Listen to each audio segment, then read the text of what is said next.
Hola chicos, bienvenidos a otro video más del módulo de reproductivo y hoy, bueno, pues vamos a estar hablando de un tema diferente a los que hemos estado tratando. Ya salimos de la parte de temas de cáncer y vamos a hablar levemente, porque ustedes van a tener una materia de obstetricia dedicado a todo esto. Pues vamos a revisar rápidamente algunos trastornos gestacionales, de nuevo, no los únicos que hay, pero vamos a revisar tal vez posiblemente los más elementales, que quisiera que tuvieran al menos nociones antes de ustedes llegar a la parte de clínica y a la parte de ginecología y obstetricia. Así que vamos juntos a ver qué temas son estos.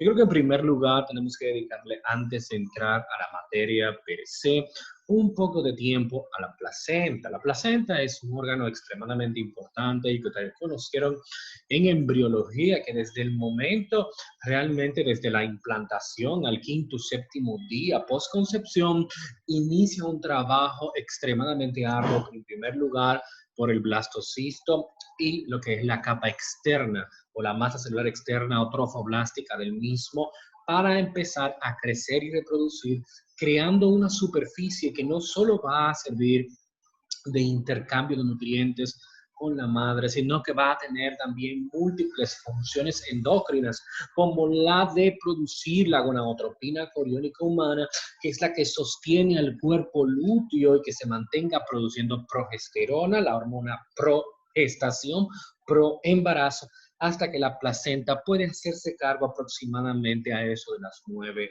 semanas.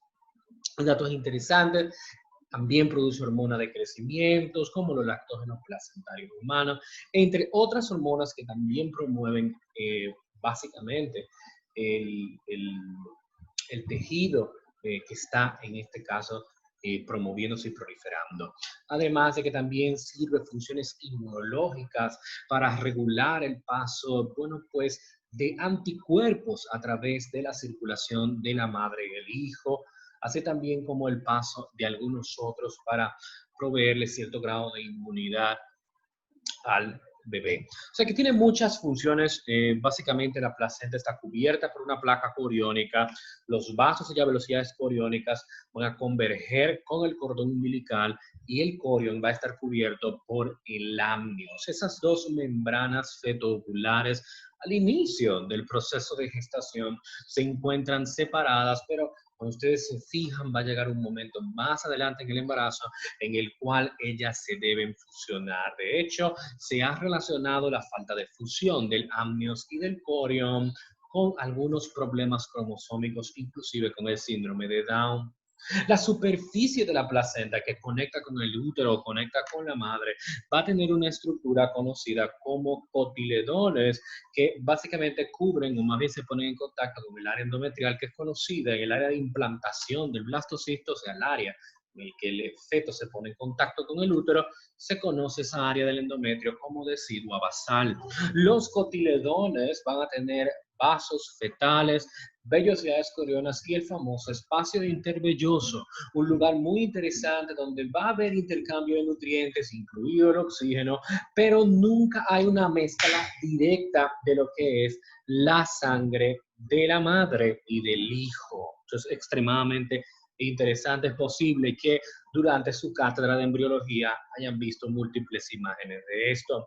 Las proyecciones de las velocidades coriónicas en el espacio intervelloso, como le dije, tienen grandes e importantes funciones, como la que va a ser el intercambio gaseoso. Recuérdense que el bebé, si bien es cierto que está formando un sistema respiratorio, que es el que se va a encargar, como en todos nosotros, de cumplir esta labor, esto no es algo que en este momento tiene. De hecho, el sistema respiratorio es uno de los últimos sistemas en finalizar su proceso de maduración, aproximadamente a las 34 semanas u 8 meses de embarazo.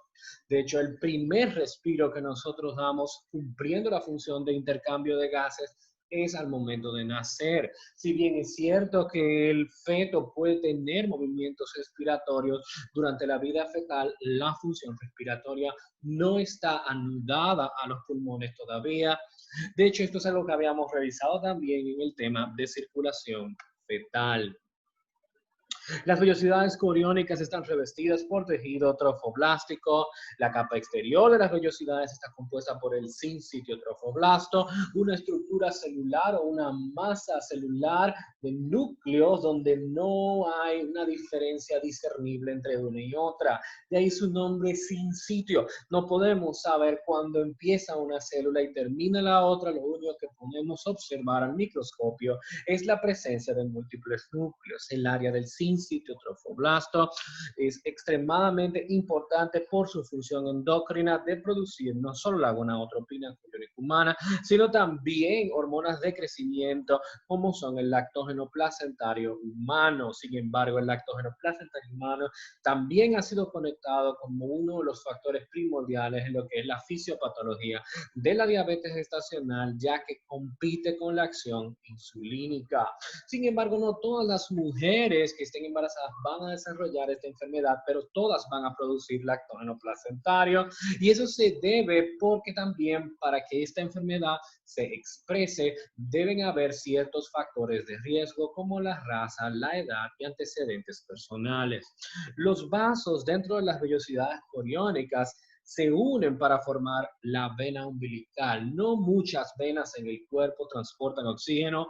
Aquí tienen una de las excepciones junto con las venas pulmonares del corazón. Recuérdense que en el cordón umbilical normalmente vamos a tener una vena y dos arterias umbilicales, siendo la vena la que juega el rol más importante en lo que es llevar la sangre oxigenada desde la placenta al bebé. Sí, es claro, como vimos en la materia de cardiología, también pudimos aprender en este mismo concepto que en el caso de la circulación fetal también van a haber algunas modificaciones o desviaciones de la circulación que van a ser útiles para mantener esta sangre oxigenada y que puede llegar a todos los tejidos del bebé.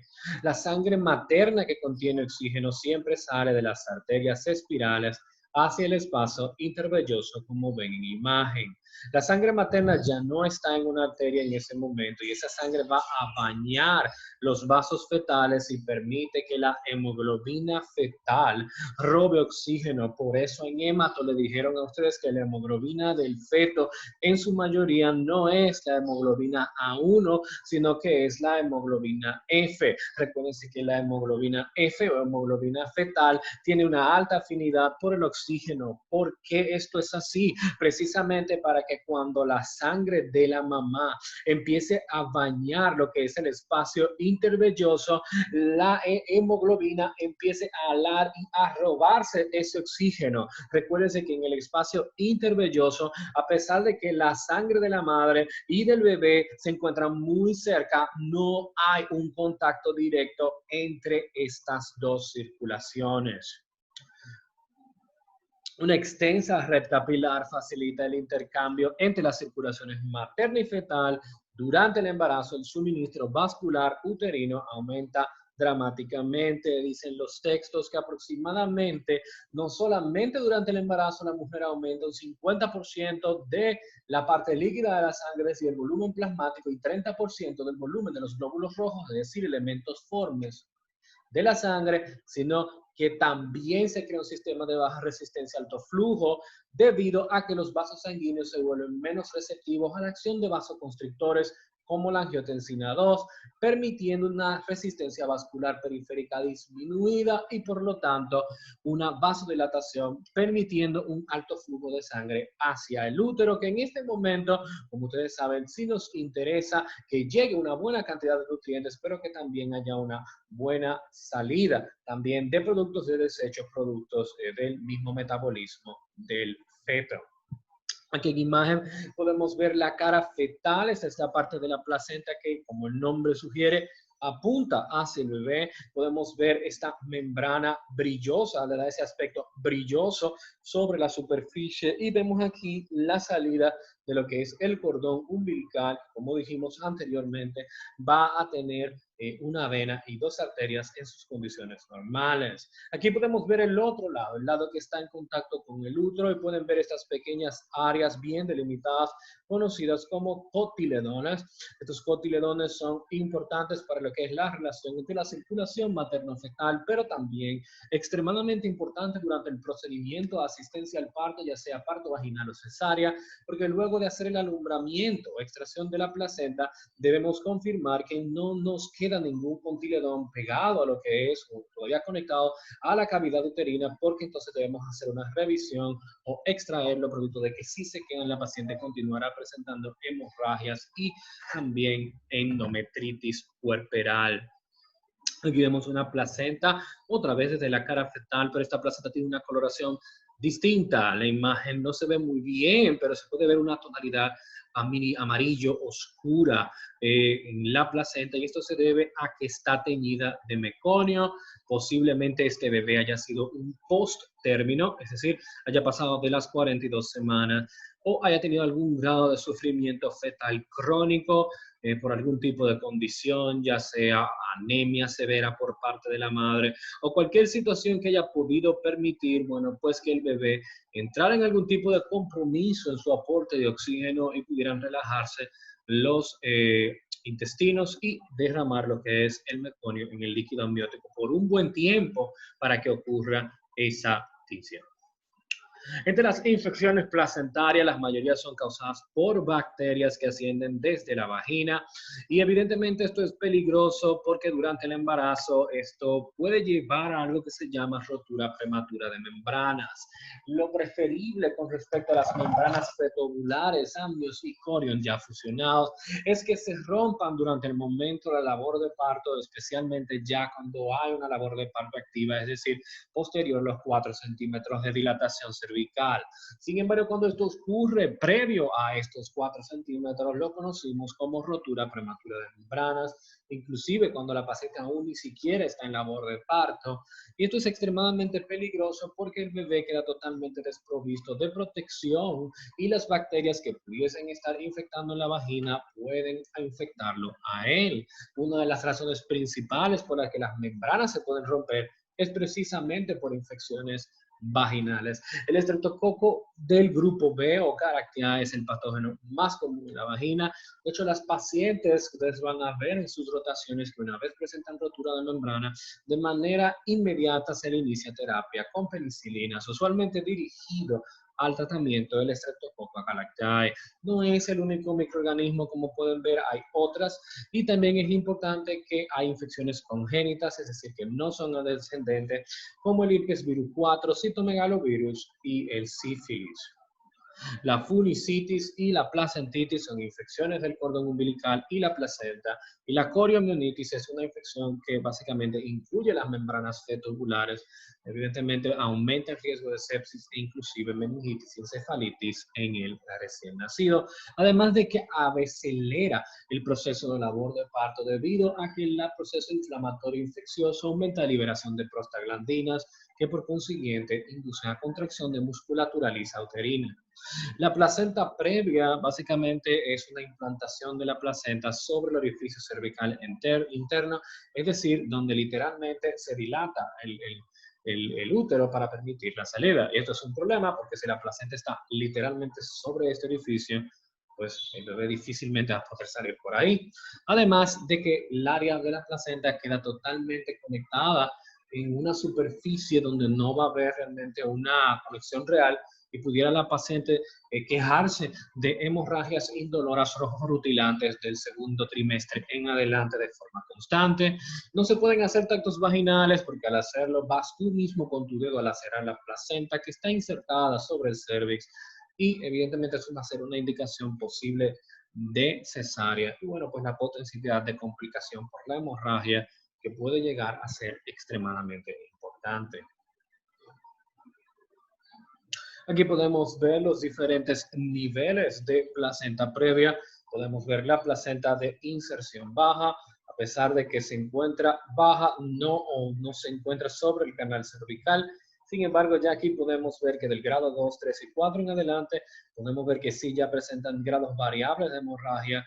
Lo que es la marginal se encuentra justamente en el borde, ¿verdad?, de lo que es el orificio cervical, y en casos, bueno, pues puede presentar hemorragia, pero no tan severa. Sin embargo, ya cuando tenemos grado 2 y grado 3, hay, ¿verdad?, cierta parte de la placenta que está ocluyendo lo que es el orificio cervical, conocida la 3 como parcial oclusiva y la grado 4 oclusiva total.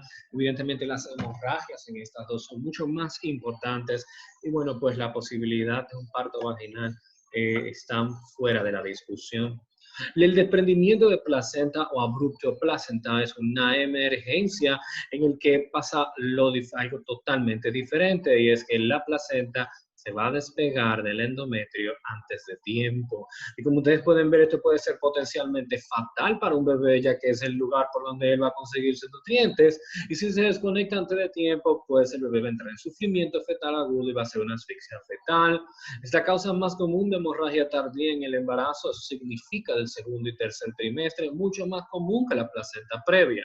La gran diferencia que va a tener con la placenta previa en cuanto al sangrado es que esta va a tener dolor. La placenta previa no duele. En la placenta previa el sangrado es rojo y abundante. Aquí el sangrado no va a ser tan abundante, pero va a ser con coágulos. Eso es algo que la puede ayudarte en términos clínicos de la presentación del paciente e intentar de sospechar, ya que el diagnóstico de esta condición debe hacerse con gran rapidez si quieres por lo menos salvar la vida del bebé, así también como posiblemente salvar el útero de la formación de un hematoma que diseque a través de las fibras musculares del útero, conocido como útero de Cuvelier, y por lo tanto ese útero va a tener que ser extraído en una histerectomía obstétrica y la joven o la paciente no pudiera tener más hijos más adelante.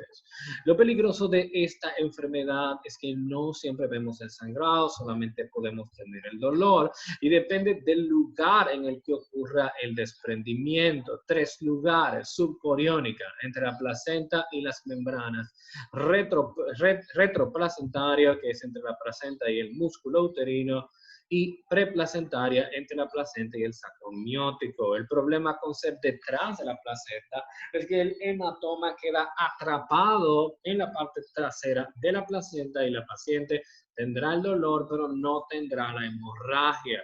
La tasa de mortalidad fetal es de 20 a 40% de los casos, y en el caso de las mujeres bien puede ser extremadamente peligrosa para ella. ¿Okay? De hecho, una de las causas principales de mortalidad materna en nuestro país es las hemorragias durante el parto, y esta puede ser una de esas causas. La hipertensión arterial es fuertemente asociada a esta condición.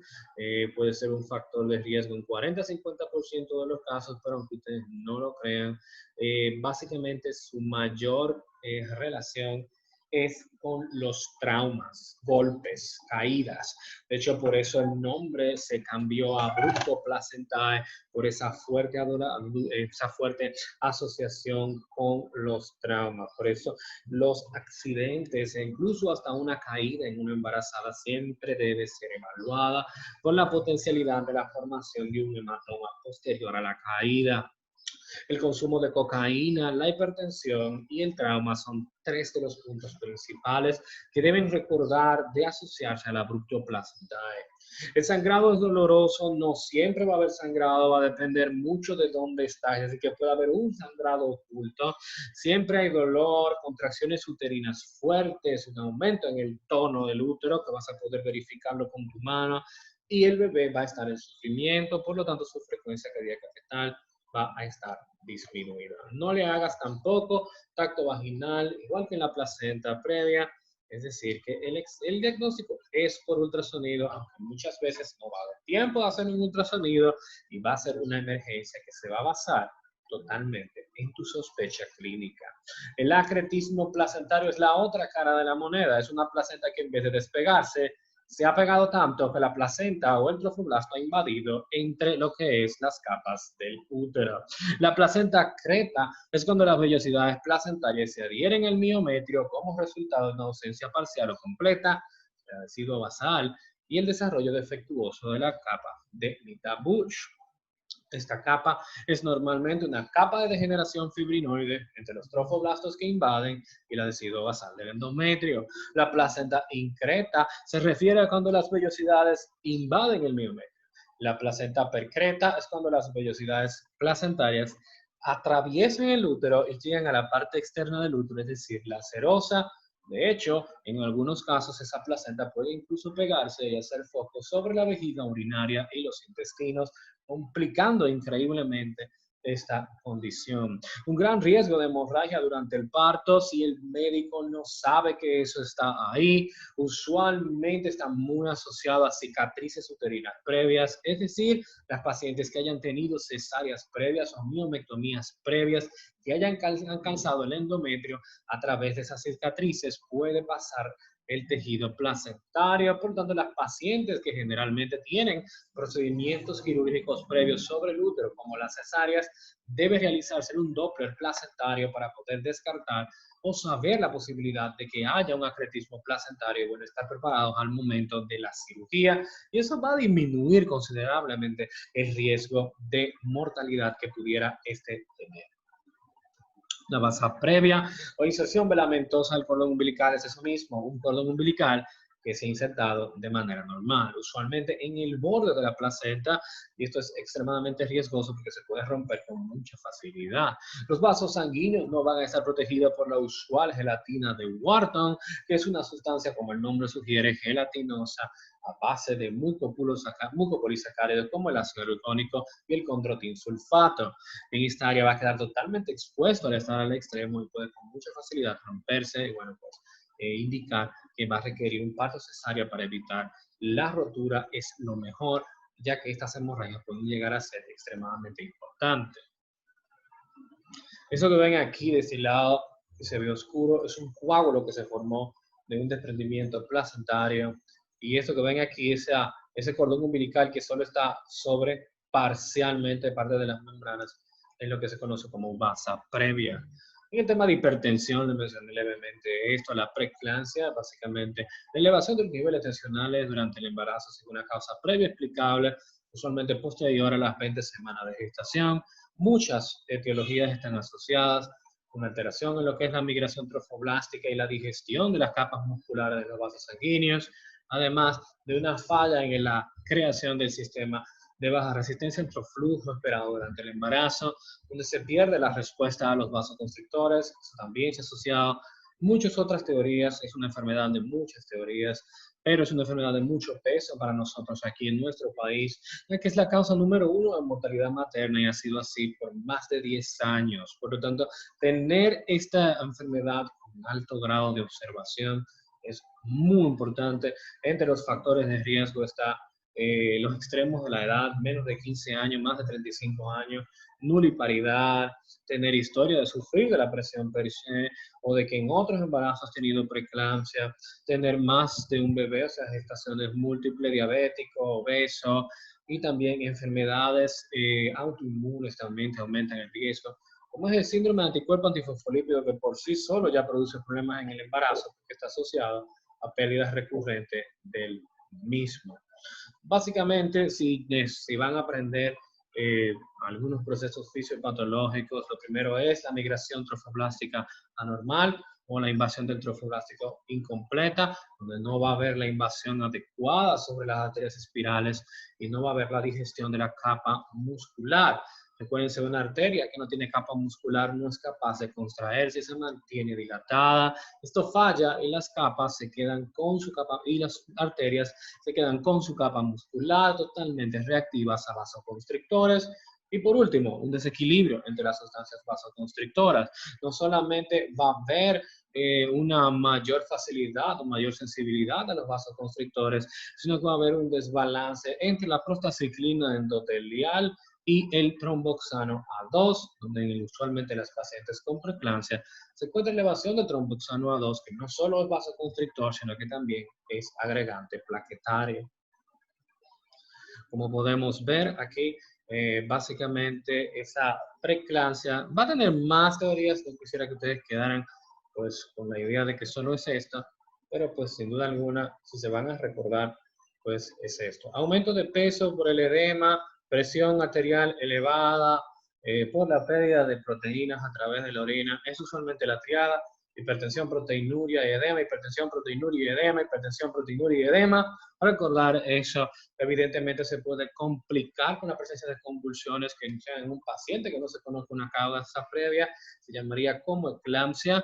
También la presencia del síndrome HELP, que es la combinación de algunos hallazgos como es la anemia hemolítica, las transaminasas elevadas y las plaquetas disminuidas. También en inglés, eso está HELP, que es básicamente un acróstico, un acrónimo para esta enfermedad, lo que está en inglés, la H de hemólisis, la EL de Elevated Liver Enzymes o elevación de las enzimas hepáticas, y LP, Low Platelets, disminución de la plaqueta o trombocitopenia.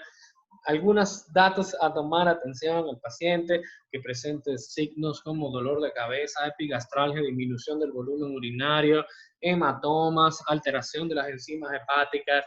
Esto es altamente sugestivo de que el paciente está progresando de una enfermedad leve a una enfermedad severa y con altos riesgos de presentar eclampsia y convulsiones. Tener cáncer es mala suerte, tener cáncer de la placenta es aún peor. Esto se llama mola hidatidiforme o enfermedad trofoblástica gestacional. Es un tumor benigno de las vellosidades coriónicas, dos sabores, completo y parcial. El parcial es extremadamente raro, yo solo he visto uno en mi vida. El molar usualmente incluye todas las vellosidades coriónicas, y las vellosidades coriónicas toman literalmente un aspecto de vesículas. Aquí lo menciona como uvas o moras, dependiendo cómo lo quieras ver tú. La mola parcial, solamente algunas van a estar neoplásicas. De hecho, la mola parcial, lo extraño que tiene es que desarrolla un feto, aunque un feto con múltiples malformaciones. En el caso de la mola completa, no hay formación fetal. La fisiopatología de esta enfermedad es extremadamente interesante, ya que el embarazo molar completo, que es el tipo más común y que envuelve todas las vellosidades coriónicas, vamos a tener algo interesante. El óvulo es 46XX en 90% de los casos, y el óvulo carece de cromosomas maternos llamados óvulo vacío. Los cromosomas se derivan solo de la vía paterna, y hay una duplicación de un espermatozoide 23X en el óvulo, o dos espermatozoides 23X o X o Y separados entran al óvulo, llamado dispermia. Hay un mayor riesgo de desarrollar un coriocarcinoma, que ya como el nombre sugiere, no sería tan simpático. Y aquí podemos ver las vellosidades con todas esas vesículas que caracterizan la enfermedad. Y bueno, pues aquí tenemos los mecanismos, ¿verdad?, de las molas. Y en el caso de la mola completa, como vimos, es que básicamente vamos a tener la formación de un óvulo vacío, y el otro solamente va a tener componentes paternos, ¿ok? Sin embargo, yo creo que lo más raro lo tiene la mola parcial.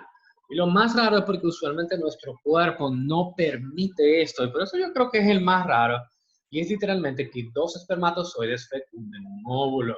Si dos espermatozoides fecundan un óvulo, están llevando el doble de carga genética, por lo tanto va a haber una triploidea y la formación de una mola parcial. Eso que ven aquí es el patrón en tormenta de nieve, que es un hallazgo sonográfico típico de los embarazos molares. Todos los síntomas por la HCG van a estar aumentados: padre sangrado, aumento del tamaño del útero, más riesgo de degeneración o preeclampsia, vómitos severos o hiperemesis gravídica que puede llevar a deshidrataciones graves, aumentos por encima de lo esperado de la HCG, específicamente en su subunidad beta, quistes tecaluteínicos a nivel de los ovarios, usualmente en respuesta a la estimulación de la gonadotropina, y el hallazgo sonográfico que le enseñé previamente. Yo creo que básicamente algo que tomar en cuenta en términos a la diferenciación clínica es que en la mola parcial vamos a tener un feto. Usualmente, como pueden ver, el feto viene con múltiples malformaciones y no es compatible con la vida. Esto de nuevo es una enfermedad por triploidea extremadamente rara, ya que los mecanismos reproductivos evitan este tipo de condición. ¿Por qué ocurre? No sabemos. Bien, chicos, eso es todo por este video. Nos vamos a seguir viendo con más interesantes temas del módulo reproductivo. Bye, bye.